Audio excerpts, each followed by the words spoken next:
આજે આપણે ગણિતના બેઝિક કોન્સેપ્ટમાં શીખવાનું છે ઘાતાંકના નિયમો। પેલું a ની m ઘાત ગુણ્યા a ની n ઘાત, એટલે કે જો આધાર સરખા હોય, વચ્ચે ગુણાકારની નિશાની હોય, એકની m ઘાત હોય ને એકની n ઘાત હોય, ત્યારે શું થાય તો કે આધાર સરખો છે એને એક જ વખત લખવાનો, વચ્ચે ગુણાકારની નિશાની હોય તો m અને n એટલે કે ઘાતાંક છે એનો સરવાળો m વત્તા n। આપણે એક્ઝામ્પલ લઈને જોઈ લઈએ।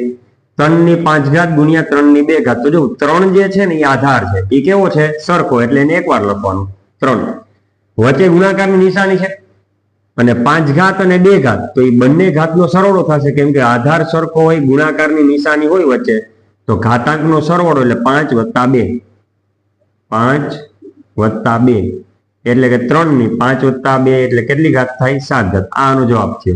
બીજો દાખલો જોઈએ।